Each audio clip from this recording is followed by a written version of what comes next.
Well, the Ontario Liberal leadership race is heating up with more candidates entering the race last week. In the coming weeks, BT will be talking to those who've already thrown their names into the ring to head up the party that's been without a leader for months. Dylan Marando is one of those candidates looking to rebuild the party. He joins us now to talk about his vision for the province. It's a pleasure to have you in studio. Welcome. Great being here. Thanks. Why don't you start by just introducing yourself to viewers and telling us a little bit about why you think you're the person who can get the party back in the Premier's office? Yeah, absolutely. Well, I entered the race about a month ago, but I've been spending the last 15 years of my life in and around politics. I had the privilege of working in Premier McGuinty's office, Premier Wynn's office, and Prime Minister Trudeau's office as well.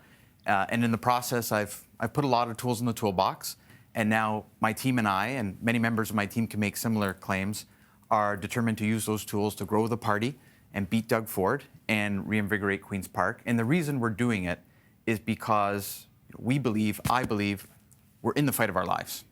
And I'm convinced that we're going to win that fight if we're fighting at full strength.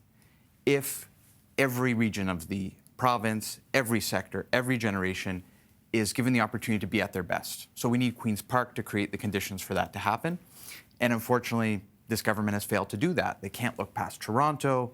They have broken our public services, particularly healthcare and education, and they've forgotten an entire generation, in my view, folks in their 20s, 30s, and 40s. So we need change, and we're determined to be that change. It has been 8 years since your party has been without a permanent leader with a seat in the legislature. How important is having a seat at Queen's Park to you? I think the role of MPPs is really important, and I'm going to run for a seat whether I win or lose this leadership. But being an MPP doesn't qualify you to be a good premier, and Doug Ford proves that.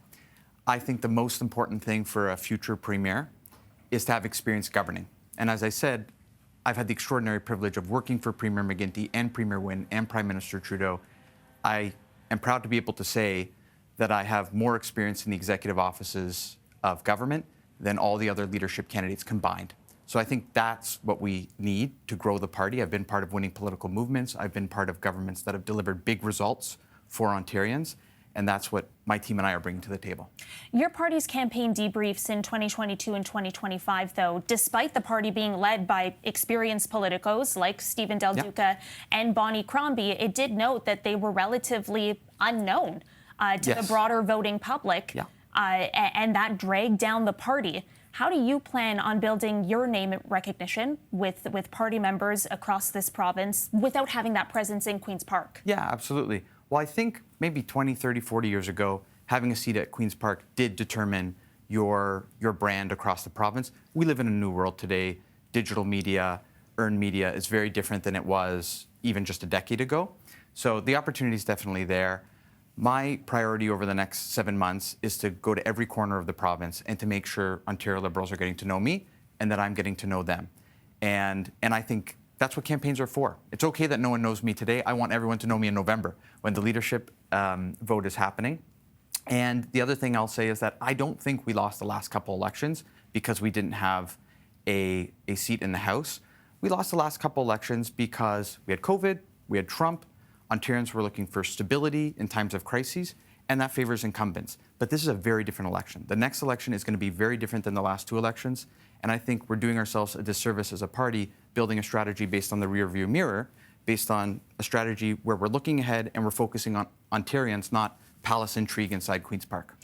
To your point about the results from really the last three elections, which have seen your party fall to third place in all three, and given that the party was at those times led by experienced politicians, did that at all factor into your decision to run now? And I ask this with great respect. But did that perhaps make you think that, okay, this is something that I could do, where maybe you didn't think that before, just given that perhaps you could be seen as an outsider at Queen's Park? Absolutely. I think I bring the right combination of knowing how the machine works and knowing how to make it work well, but also the fact that I'm a workhorse. I'm not a show horse. The reason no one knows who I am right now is because I've spent 15 years building policy in the trenches. And I think Ontarians are tired of spectacle. They're tired of celebrity politicians. They want someone who's going to roll up their sleeves, build a team, build a plan, and execute on the big stuff. And that's the experience I have. I know what I am and I know what I'm not. I'm not a show horse, I'm a workhorse. But I think in this next election, that's going to be valued by Ontarians. I have to wrap, but very quickly, if I could ask you, because you mentioned that regardless of the outcome, you are going to seek a seat and try to run for a seat in the legislature. Are you looking at a right path for a seat right now? Fortunately, there are a lot of corners of Ontario that feel like home for me, so I think I have a few options. Ultimately, I'm going to pick a seat that makes most sense for the riding, for the community, and for the party, so I haven't selected a particular riding right now. Okay, Dylan Marando, really appreciate you making the time for the conversation this morning. Best of luck. Thanks for having me.